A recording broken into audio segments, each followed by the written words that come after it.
Ça veut dire que ta première production dans le cinéma, on peut dire que c'est en 2022. J'ai passé plus de 4 à 6 ans à former d'autres personnes. Que tes productions sont toujours basées sur le fait que tu veux communiquer quelque chose de façon spécifique et particulière à un peuple, ou alors c'est juste pour l'argent? Donc, tout ce que je fais dans la production aujourd'hui, je ne le fais pas pour l'argent. Moi, quand j'ai commencé, je n'avais pas les moyens. Mais je pense que c'est ma maman qui m'a aidé. Selon toi, à quel niveau est-ce qu'on arrive et on dit qu'on est expert? Non, je ne peux pas me positionner comme expert. Je ne m'appelle jamais expert. Comment est-ce que tu as développé, comment est-ce que tu es parvenu à développer tes compétences de façon crescendo? Pour comment y arriver, c'est simple. Il faut aller à l'école. Bonjour Ous. Bonjour Atu. Merci d'avoir accepté de venir sur ce plateau aujourd'hui. Ok. Plaisir le mien. Bon, la thématique qui nous réunit ce jour, c'est les coulisses de la production cinématographique, ce qu'on ne voit pas derrière l'écran. Ok. Donc, en 2 mots, est-ce que tu peux te présenter de façon rapide? 2 mots. En 2 mots. Producteur, éditeur. Producteur, éditeur. Mais si on veut entrer dans la production et l'édition, qu'est-ce que ça veut dire de façon concrète et pratique?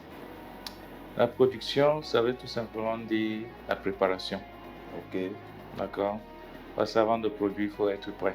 Il faut bien faire ses recherches ou faire sa recherche avant, n'est-ce pas, de produire. Donc, c'est beaucoup de préparation et beaucoup de travail en arrière-plan avant de produire.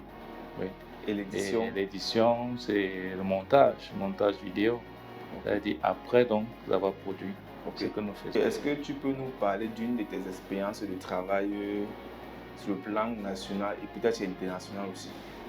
Ok. Une de mes productions, bien. Ok. Là, c'est tellement vaste. La question, elle est tellement vaste.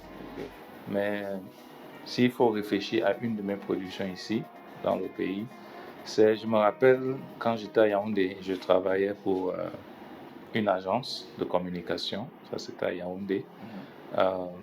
Mon travail était de faire le montage. Généralement, on me demandait de monter des vidéos parce que je sortais de formation et on m'avait donné un travail de monteur de vidéos comme monteur et aussi infographe. Donc, mais je me souviens, cette fois-ci, le boss nous a demandé de le suivre à la production. Donc, sur le terrain, je pense qu'on faisait une vidéo promotionnelle pour une agence de voitures qui vendait des voitures. Donc, ça, c'était ma toute première expérience dans le domaine de la production. Oui. Et ça s'est passé à Yaoundé et c'était vraiment excellent. J'ai tellement aimé parce que j'étais derrière la caméra et je filmais tous les mouvements, les lumières et tout. Donc, c'était vraiment intéressant. Ok, maintenant quand tu dis que tu travailles dans une entreprise en tant que monteur vidéo, c'était quel type de vidéo? Est-ce que c'était des films, des capsules, des spots? Quel type de vidéo? Oui, je faisais beaucoup plus dans les spots publicitaires. Ça, c'est ce que je faisais le plus dans cette agence. Comme j'ai dit, c'était une agence de communication. Donc, et ils ont vu mon travail parce qu'avant de m'employer, ils ont demandé que je produise quelque chose que je sais faire. Donc, j'ai produit, n'est-ce pas, une capsule de moi, une petite vidéo qui généralise un peu ce que je sais faire. Et c'est à partir de là qu'ils m'ont donné non seulement le travail de monteur, mais je faisais beaucoup plus dans le montage promotionnel, c'est-à-dire je faisais la publicité des agences, de l'agence même, parce que mon premier travail, c'était de monter une vidéo publicitaire de l'agence. Donc, c'est en fait ça qui a ouvert la porte qu'on me donne le boulot. Donc, j'ai monté la vidéo publicitaire, c'est comme ça que j'ai eu le job. Et je commençais à faire des vidéos promotionnelles. À part ça également, je faisais des montages des mariages. Parce que la vidéo, l'agence faisait beaucoup plus dans le reportage des mariages et je crois la photographie également. Donc, j'ai appris la photographie avec eux. Mes débuts dans la photographie, c'était dans cette agence. Et bien après aussi, je faisais, comme je dis, les montages des mariages, l'intro et tout ce que cela va avec. Ça veut dire qu'actuellement, tu es plus spécialisé dans quoi? Dans quel type de production cinématographique ou bien tu es toujours dans le mariage, événements et tout? Je ne fais pas dans l'événementiel, bien que ça m'arrive, parce qu'une fois même ici à Douala, j'ai fait dans l'événementiel. Mais ça, c'était une chose qui est arrivée comme ça par hasard, parce que je voulais aider une amie, une soeur, d'accord? J'ai décidé, d'accord, je vais le faire. Mais je suis beaucoup plus, à la base, je me suis formé comme infographe. Et bien après, je me suis aussi formé dans la vidéoproduction. Parce que les deux vont ensemble. C'est en fait ce que j'ai compris, que les deux vont L'infographie et ensemble. la L'infographie et la vidéoproduction. vidéo. Si tu veux être un bon monteur, tu dois comprendre l'infographie. Mais je comprenais déjà l'infographie, mais j'aimais le montage vidéo. Donc j'ai fait une autre formation en montage vidéo. Et les deux maintenant m'ont permis de commencer à faire ce que je fais. Donc ma spécialisation, s'il faut le dire ainsi, c'est dans l'infographie. Mais ce que je fais le mieux, c'est le montage. Parce que je comprends plus ce qui se passe, n'est-ce pas, dans le montage. Comme je dis toujours, tout se fait en préparation. On prépare avant de le mettre dans la machine. Donc tous mes trucs sont bien préparés à l'avance et quand ça arrive dans la machine, ça va tout ça. Ok. Donc l'autre chose maintenant, c'est que dans le montage, je suppose que peut-être tu as beaucoup de partenariats, tu travailles avec d'autres, parce qu'on parle à l'échelle internationale. Quels peut-être 2 défis, bien 3 défis, en fait, quels sont les défis majeurs que tu rencontres dans la production multiculturelle? Ça veut dire que tu dois arriver peut-être dans une ville ou un pays où on ne parle pas ta langue. Et là-bas, tu as un travail à faire, tu as une production à faire. Comment est-ce que tu parviens à gérer ça? Ok. Donc c'est récemment. Je vais d'abord, avant de répondre à la question, il faut que je pose un peu le contexte. Donc c'est récemment, je crois que c'est en 2022. En 2016 déjà, je ne vivais pas au Cameroun. Je reviens au Cameroun en 2016 où je forme certains jeunes, certains enfants dans l'art et le graphisme. Oui. Et juste après ça, j'ai eu un boulot où je travaillais pour une agence internationale, une ONG. Oui, ils étaient basés en Grande-Bretagne. Donc moi, je suis basé au Cameroun, ils sont basés en Grande-Bretagne et je produisais pour eux, donc beaucoup plus encore, comme je disais, dans le montage. Donc je filme et je monte, je filme et je monte. Et aussi dans l'infographie, j'ai fait un peu de tout ça avec eux. Donc c'est en 2022, ici à Douala, quand je me déplace à Douala, pour vivre à Douala, que le Seigneur me met à cœur de produire maintenant. Donc au lieu de juste concevoir des choses pour des gens, le Seigneur me met à cœur maintenant de produire, c'est-à-dire de me lancer vraiment dans la production. Et le genre de production que je fais, d'où le nom de mon entreprise, de mon ministère ou ma structure, c'est Create International. Donc nous sommes appelés à créer. Nous sommes des créateurs et nous créons pas simplement comme tout le monde le fait, nous créons pour des cultures bien spécifiques. C'est d'où je viens à ta question. Donc quand je me déplace par exemple, je ne vais pas sortir du Cameroun, je vais rester dans le Cameroun et je prends une langue très simple, les Baka. Je ne parle pas leur langue.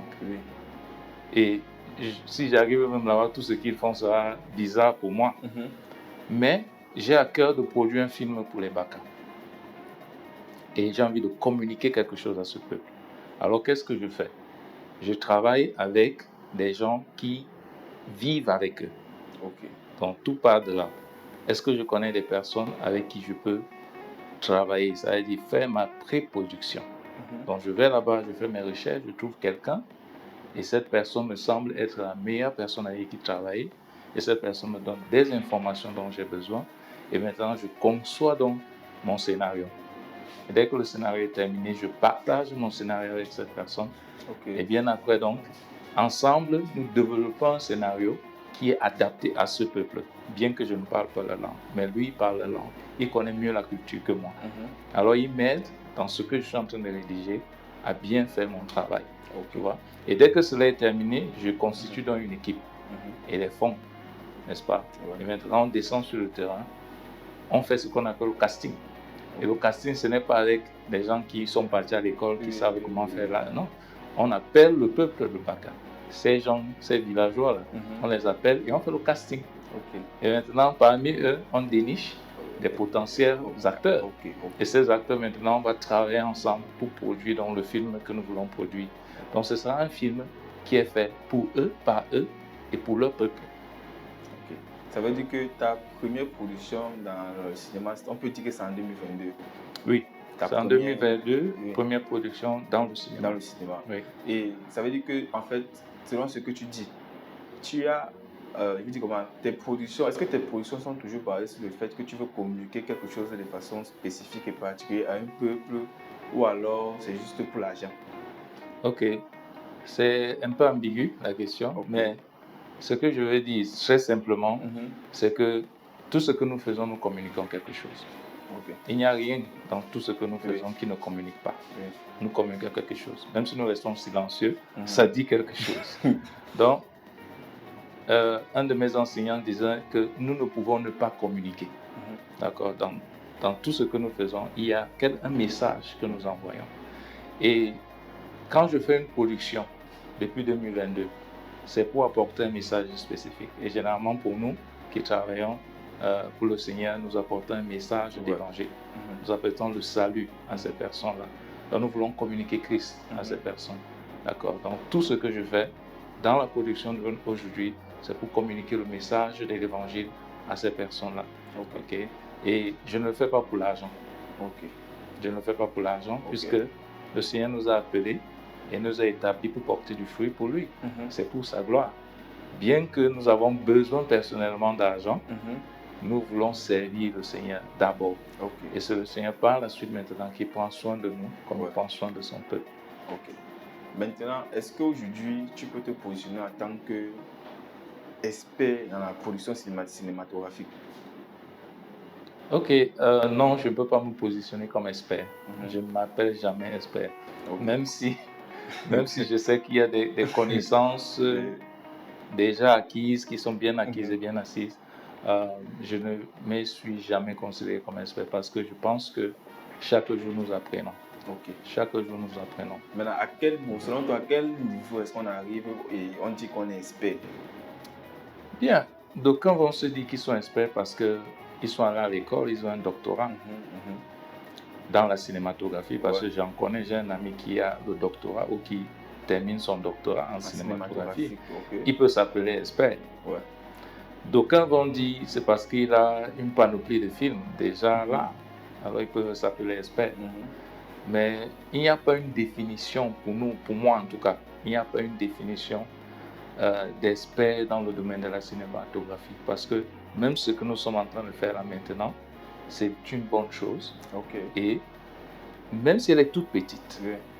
la qualité qui en ressort fait de toi, à ton niveau, un expert. Ok. D'accord? Ok. Tu n'as pas forcément besoin de tous les diplômes, bien que c'est bien.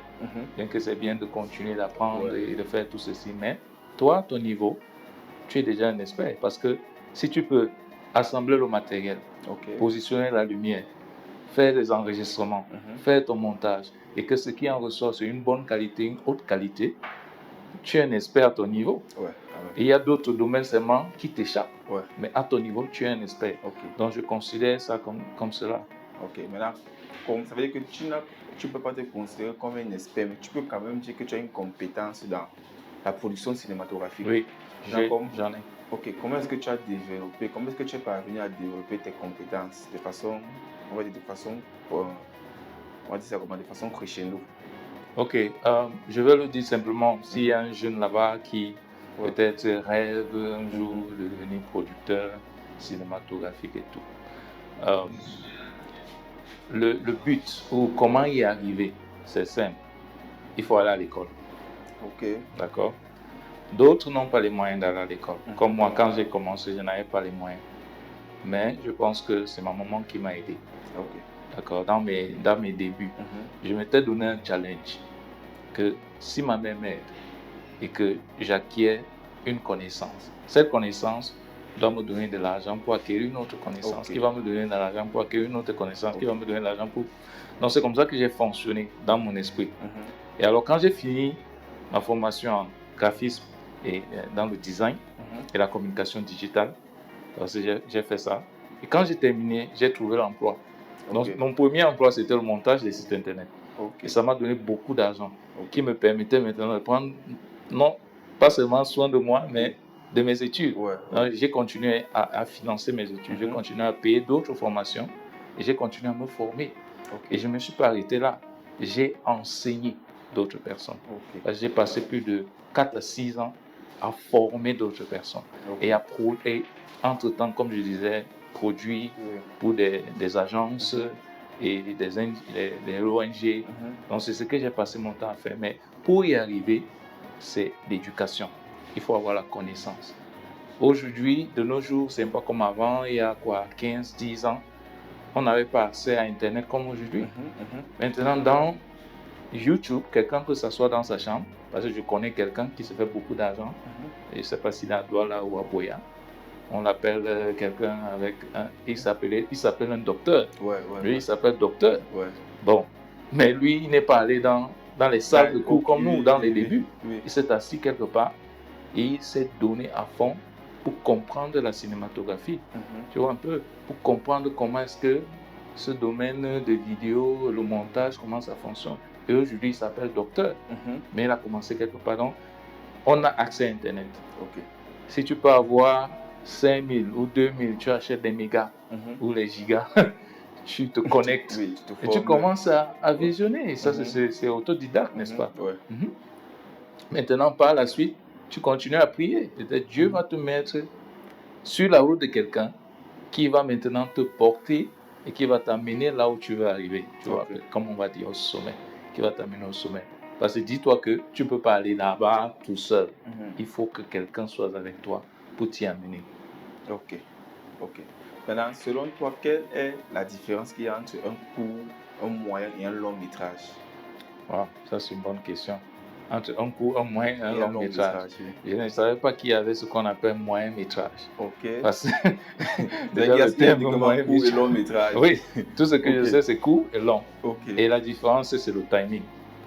Et c'est tout ce qui différencie les deux. Dans le timing du court métrage, c'est quel timing? Le long métrage, c'est quel timing? Oui, généralement les courts métrages, on parle de 30 à moins. Donc 30, 20, 15.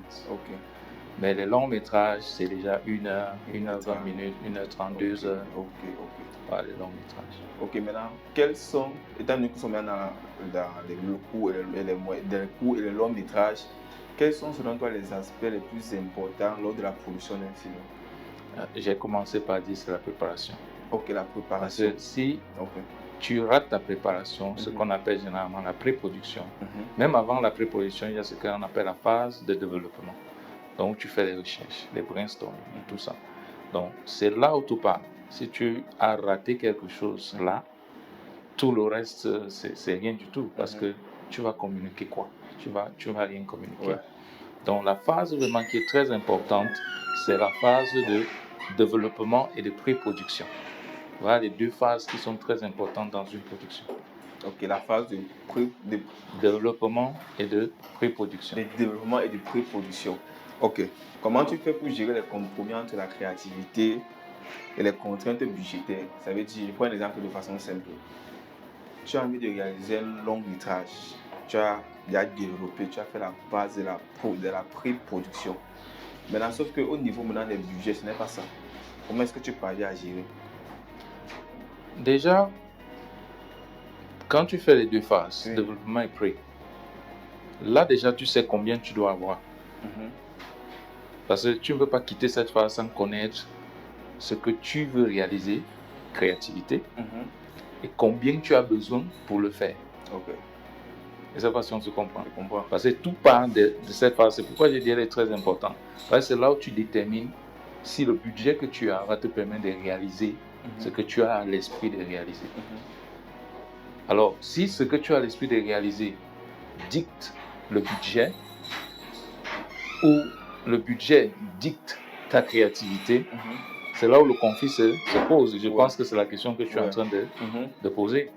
Maintenant, donc, tu dois faire un compromis parce que si tu n'as pas le budget pour réaliser ce que tu as, qu'est-ce que tu peux donc faire, toujours créatif, avec ce que tu as?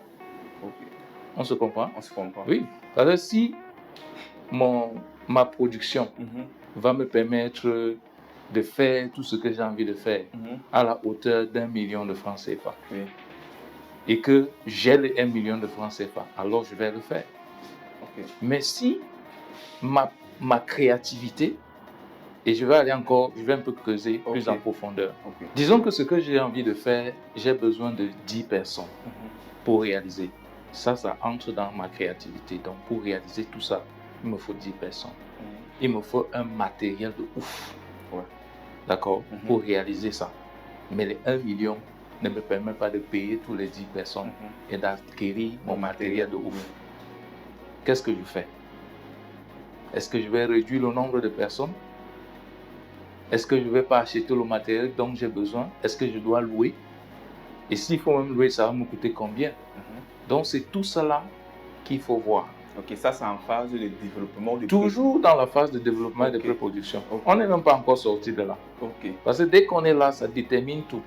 Et quand on passe maintenant de là à la production, ça veut dire quoi? Ça veut dire qu'on est là sur le terrain. Là, il faut qu'on se comprenne. La phase de production, c'est qu'on est déjà sur le terrain.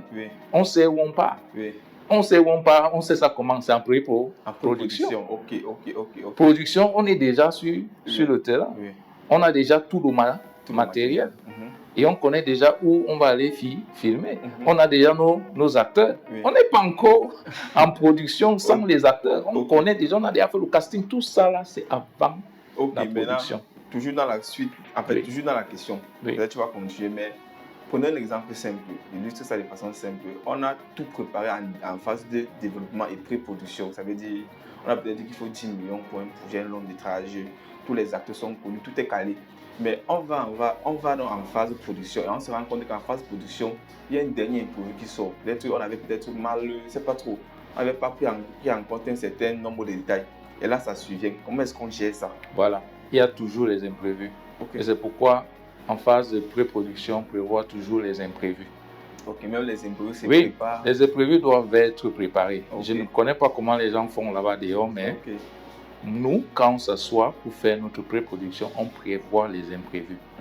Maintenant, il y a ce que j'appelle imprévu du type « mon acteur est malade, je fais comment ?» J'ai programmé cette personne pour tel jour. Il est tombé malade, je fais comment? Voilà ce que moi je vais appeler imprévu. Utile. Oui, oui, bien sûr. Parce que ça arrive et je n'ai pas planifié ça. Ça, je n'ai pas planifié. Ce n'était pas dans mon plan. Je savais que non, tous ces garçons-là, ils sont en santé. Et quand on va là, on est déjà ensemble, on est déjà sur le terrain. Donc, dans 2 jours, on commence. Mais les 2 jours arrivent, une personne n'est pas en santé. On fait comment? Et généralement, la manière dont on gère cela, c'est qu'on prie. On commence d'abord par prier. Donc, on se retrouve, on prie, on demande à Dieu maintenant quel plan suivre. Et ce qui en résulte, parfois, c'est que la personne retrouve la force, la santé, pour continuer. Ce qui en résulte parfois, c'est qu'on doit attendre. Donc, on réduit quoi? Une journée de travail, on ne travaille pas la journée, on attend un autre jour pour voir où on passe à autre chose. Donc, on change tout simplement la scène qu'on devait filmer avec cette personne. On avance avec d'autres scènes. Tu vois? On peut avancer avec d'autres scènes. On peut décaler la scène de cette journée-là, une autre journée en attendant que cette personne aille mieux, tout en priant. Et soit on peut tout simplement annuler la journée et disons qu'on a tout filmé. Et que ça, c'était notre dernière scène. Donc, on est obligé d'annuler. On est obligé d'attendre. Et tu vois que attendre, c'est les dépenses. C'est une autre dépense. Donc maintenant, c'est pourquoi maintenant notre budget pour gérer ce genre de situation est là. Donc ça va donc nous permettre de couvrir d'autres dépenses imprévues à cause d'une maladie. Oui. Mais je pense que généralement, si on est en cours, on veut juste commencer là et quelqu'un est malade, on change tout simplement la scène, on met d'autres scènes pour cette journée pour nous permettre d'avancer. Mais dans le cas où c'est l'acteur principal on a commencé avec la personne est malade, mais le film n'est pas encore terminé. Et quand dit l'acteur principal, c'est que peut-être dans le script ou dans le scénario qui a été écrit, la personne doit intervenir dans beaucoup d'endroits. Comment est-ce qu'on gère ça? Est-ce qu'on attend toujours? Étant donné qu'en attendant, ça va faire perdre du temps au projet. Comment est-ce qu'on fait ça? Oui, si on avait déjà commencé à filmer avec cette personne et que la majorité des scènes, vraiment, c'est cette personne qui est là et que cette personne, soudainement, comme ça, là, se sent pas bien, elle est malade, vraiment, c'est la prière. Vraiment, c'est la prière. Et que Dieu conduise l'équipe à trouver une solution rapide. Parce que c'est soit vous allez perdre beaucoup d'argent en attendant, en amenant la personne à l'hôpital, cherchant de le soigner. Les scènes ne peuvent pas avancer parce que vraiment la majorité doit être là-dedans. Ça sera compliqué.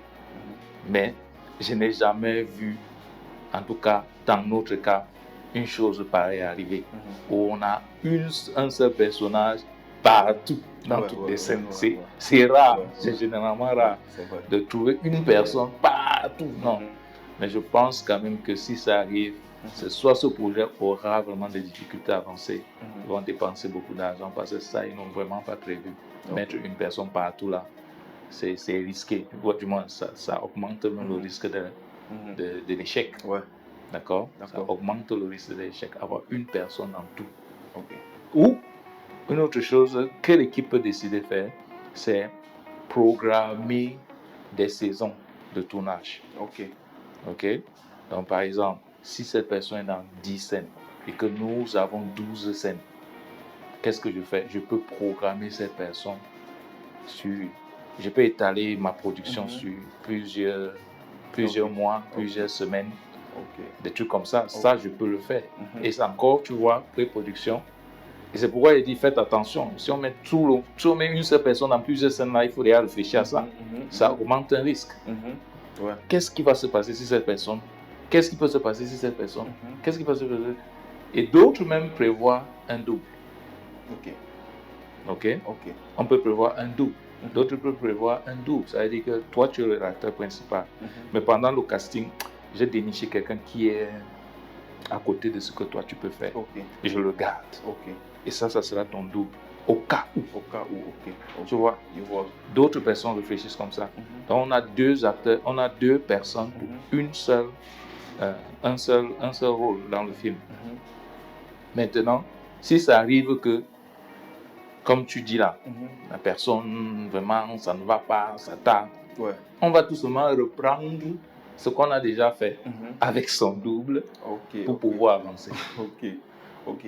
Maintenant, lors quand tu es en phase de production, en fait, comment est-ce que tu parviens à travailler avec tes acteurs pour obtenir les performances que tu veux? C'est difficile. C'est pourquoi la présence d'un réalisateur est très importante parce que généralement, c'est le réalisateur qui travaille avec les acteurs.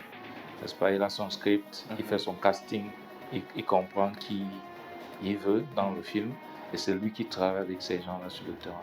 À notre niveau, dans ce que nous faisons, comme nous prenons généralement des acteurs qui ne sont pas talentueux, mais on pense que si on travaille avec cette personne-ci, il va nous donner un bon résultat. Ce qu'on fait, on les montre. On ne parle pas la langue, rappelons-nous ça. C'est pourquoi on a un coach, quelqu'un qui est avec nous, qui parle la langue et qui peut leur transmettre ce que nous voulons voir. Et généralement, on fait pour qu'ils voient. Donc, on fait d'abord, ils observent, ils comprennent, et après, donc, ils nous... Du moins, c'est généralement inné. Les gens, ils répondent maintenant, ils te donnent maintenant ce que tu veux. Oui. Donc, c'est un travail continuel. On voit d'abord ce que tu fais après t'avoir expliqué, et par la suite, on continue à te donner des petits indices pour apporter, n'est-ce pas, des modifications. Et généralement, ils font bien. Ok. Maintenant, quel est un conseil, on va dire majeur, que tu peux donner aux jeunes réalisateurs qui viennent commencer dans la réalisation? Quel est le conseil majeur que tu peux leur donner dans ce sens-là?